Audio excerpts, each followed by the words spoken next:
Now that I pour myself a coffee, we can start the Balboa Park new episode.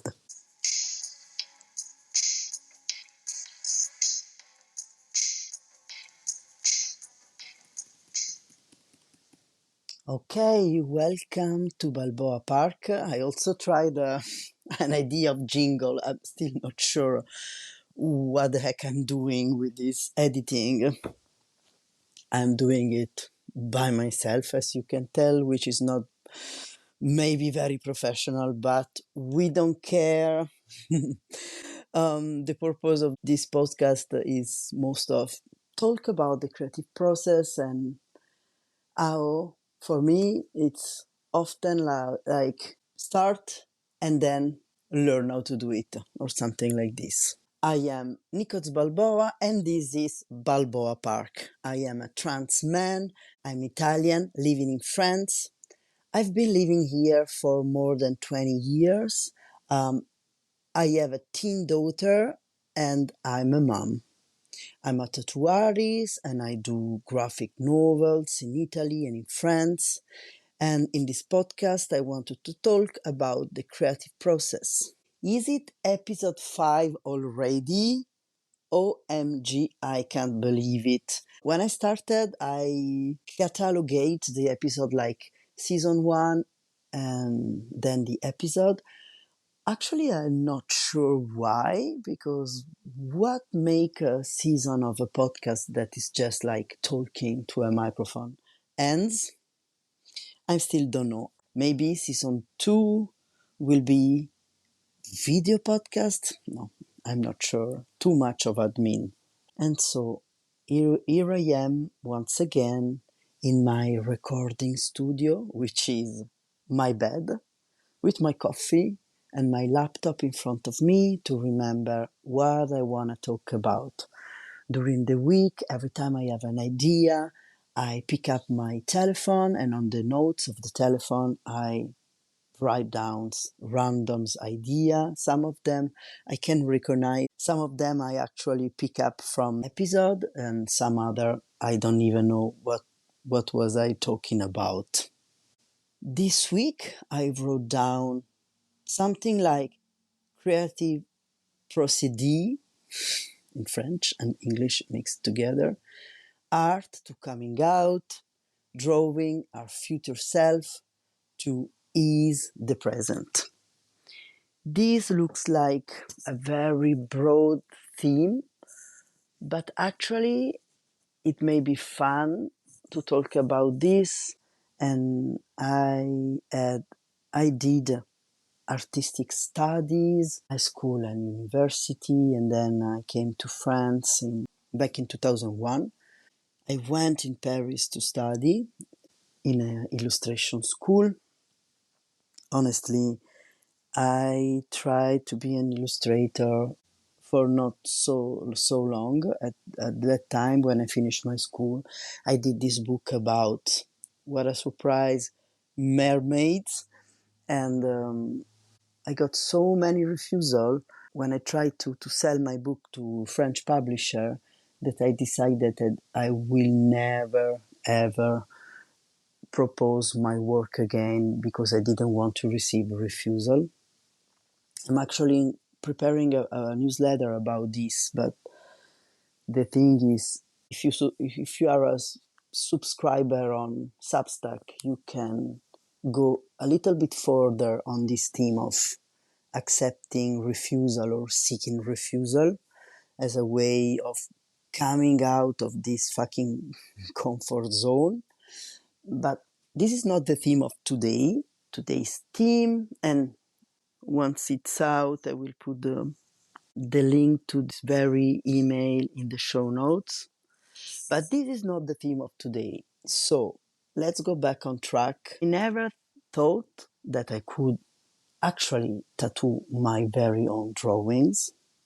Once in 2012, a friend of mine insisted that I tattooed on her this drawing, this painting. It was a wolf hugging a girl in a very Victorian illustration, spirit, but with a style more like an indie comics. And she insisted that I tattoo this kind of drawing on her. And I was like, this is not a tattoo material. Because you have to know that even only like 10 years ago, but 20 years ago, tattoo world was very, very, very different. This friend insisted and I tattooed this wolf and I posted on Facebook and everybody got like, what? You do tattoos? I want a tattoo, I want a tattoo, I want a tattoo. So this was basically my whole life for the past 11 years, tattooing, tattooing, tattooing. But since I have this hyperactivity, and I just discovered this term by my therapist, but like I'm high potential, or I don't know what means that my brain is always working. So in these 12 years, I did a lot of tattoos, but I also did 3 graphic novels and some exhibition. And the graphic novels are published in Italy. I talked about this already, and I will put just the links in the show notes if you want to. Adding to all this, I also give those graphic journaling class. And in 2020, after a few years of feeling and thinking about this, I came out as a trans man and I started my gender transition. I started taking hormones, taking testosterone in September 2020. And so, even if my work was always autobiographical, even the tattoos often were, the illustration of the tattoo were often inspired by what I was living at the time. But when I started my gender transition, the self-narration and the life and my drawing work and what I lived, they came together in a very therapeutic way. And so to come back to the theme of today, making art helped me a lot in my coming out. Drawing what I was feeling helped me to also talk about this to people around me and people who will follow my work. And drawing my life made me take the distance from what I was living in order to look at it from a more global perspective. And for example, for my book Play with Fire, I remember I started drawing, writing before and then drawing the book because I wanted to talk about my coming out. When I came out in 2014 as a lesbian, and then I thought that I want to talk about this.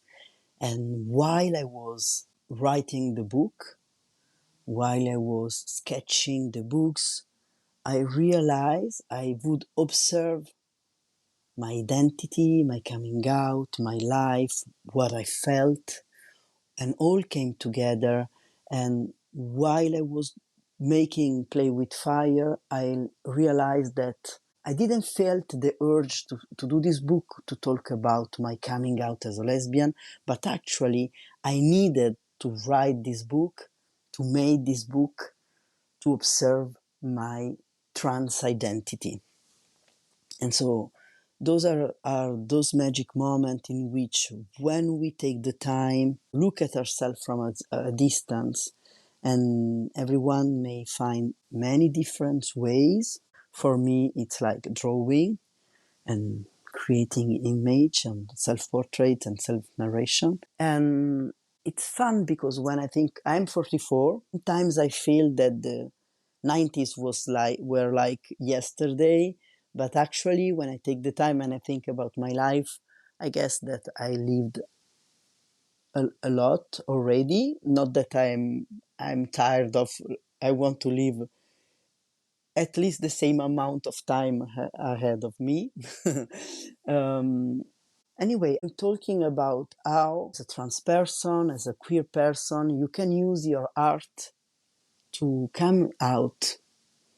And we never do like one coming coming out like in the movie, when you tap on the glass with your fork and then you announce, I'm gay or I'm trans or I don't know. In life, as a queer person, there are a multitude of coming out that you have to do, you must do when you meet somebody new, or sometimes you don't want to disclose your identity or your sexual orientation, and it's okay. We don't own a coming out to anyone. For me, and what I found that using my art to express my identity, express my story, felt like a liberation at the moment. Um, and I'm not sure if in some case maybe it may have made my work blossom in some part, but also die in some other part. For example, since I came out of it as trans, I worked a lot for illustration, for queer organization or queer events or queer publisher or things like this, because queer people like to feel represented, because it feels good to see ourselves represented as queer person. But also I realized that I've lost a percentage of tattoo customers, because before my trans coming out, I used to tattoo a lot of more women and a lot of moms, because they felt represented by me being a mom and being also very fond of breastfeeding or something like this.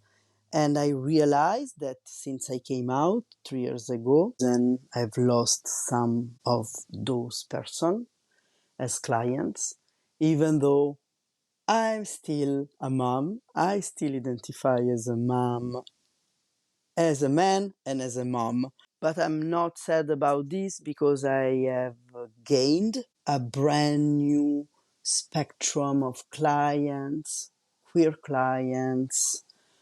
Um, and also, I have way more dudes that come and get tattooed, and they are often very cool and very non toxic males and very sensitive males. So I guess it's cool in some way. So making art helped me will help you know yourself, as I was saying, but also make the other know yourself, make yourself known to the others. And what I found when I was sketching my graphic journal, and then when I was writing and building up my last book, Transformer, which is out only in Italian for now.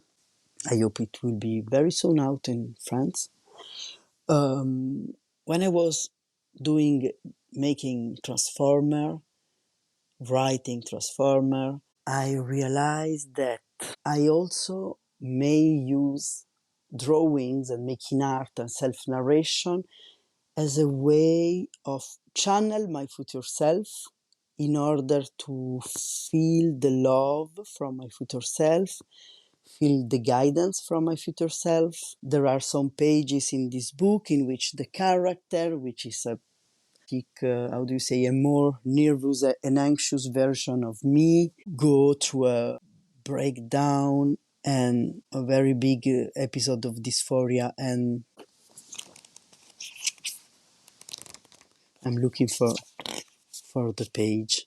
Okay, page 127. The character is coming home from a big day, and he feels pretty dysphoric, and he fall asleep wearing the packer to ease the dysphoria, and he does some consideration about how does it feels, all this.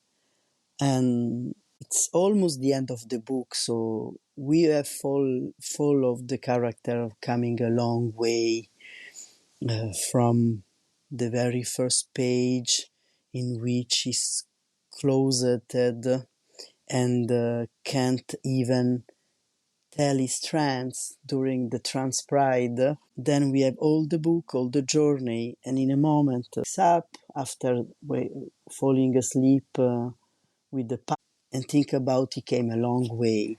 And so we can see a little bit of a collage of all the difficult time he have lived during the book. He think about his body, how to live dysphoria, the consideration about what did the most with the dysphoria and the pain, and there is the testosterone, of course, or the packer or the binder, all those kind of things. And then also the book that he read, the trance artists and authors that came before him. And then there is a consideration about jealousy. I don't know if you remember last episode, we talked about this.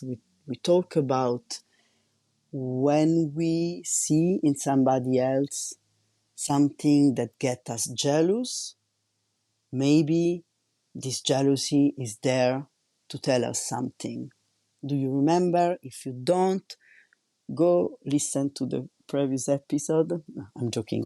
And so maybe I can read. We are at page 130. And he say, in the past, I'm translating as I read. In the past, every time I would met one person that was transmasculine, I start feeling a very strong jealousy. And so we have an illustration of a friend of his that say hello, and it says 2018, and the character still presenting as, quoting with my finger, female. Um, and the character thinks, I want all this desperately, and he continues. And then I understand that jealousy was guiding me towards the journey I have to start, toward the road I need to walk. And there we read 2019, and the character has already started social transitioning, and so there is the very same friends that ask him, how do you feel? You know you're not alone, because this character, as we can see in the book, is also some support person to whom the character can talk about his feeling. And this character in the book is inspired by my friend Fox Fisher, a very talented artist and trans masculine person. Hello, Fox, if you're listening to this. Anyway, and in this drawing, the character doesn't feel jealousy anymore, but he only say, thank you for listening to me, my friend. And the character of Fox, called Max in the book, tells, starting a transition can be scary, but it's also a marvelous journey to the discovering of yourself. So in the next page, we will see the character as a teenager that it's looking somewhere and is thinking, if I would be a boy, I would be like this. But I know it's impossible. Why the heck I'm thinking I would be a boy?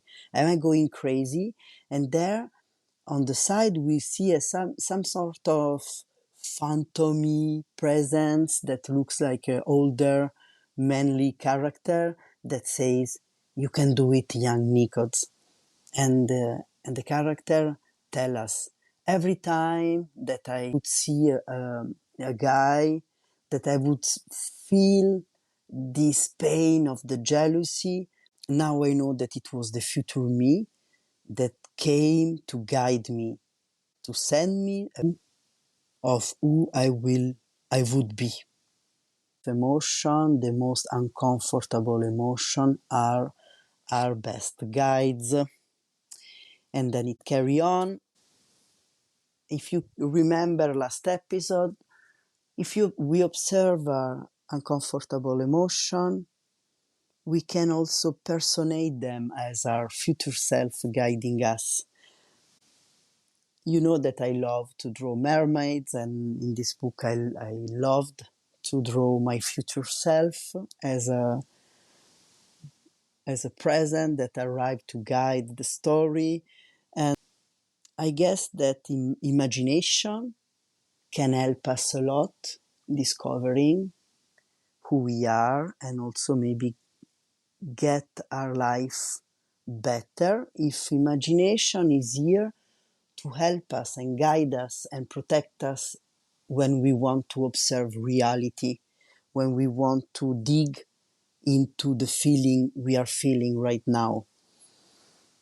If you want to use imagination just to escape and being avoidant and being dissociate from what are you feeling, maybe it will help you on in the very moment, but not on the long run. So the creative process, the art as a coming out and drawing our future self to ease the pain of the present, those are all sort of techniques or way to approach the artistic that I use when I need to draw things for books or graphic novels, but also that I use when I just want to paint a painting or also have an inspiration to do a tattoo flash. I like to mix all. If what I'm saying doesn't sound so very weird, maybe I am a little weird. I don't know, but if you are the same weird as me and you want to get a little bit further in all this, you know that you don't need to have done artistic studies. You just have to have the interest in experimenting in all this. You can consider to come to the Graphic Journal Club, which is a monthly class that I give on Zoom online, and I have a Patreon page to give you all the info, or also my website, Nikos Balboa Studio. You can find some info. I will also put infos in the show notes. And I'm also curious to know, what do you feel about all this? What is your art practice? In which way your art practice, your creative practice influence your present? In which way you use this practice to ease the present, or to maybe see your past or your future? I'm very interested in getting to know you, that you are listening to this podcast, or maybe no one is. I'm sure I'm not. There is someone, because I can see the stats that Substack is sending me every week, telling me, "Hey, some people is listening." So if you are out there, maybe there is a way to comment. Let me know, or maybe you can share this weird stuff, weird arty stuff with your weird BFF. And we are done for today, and I love you and I thank you for listening. Maybe you can follow my podcast on Substack or on Spotify for now. And maybe you can share it and put some stars or some things that will help the visibility. How do you say? The listenability of this podcast. Anyway, bye bye. Have a nice day. Love you.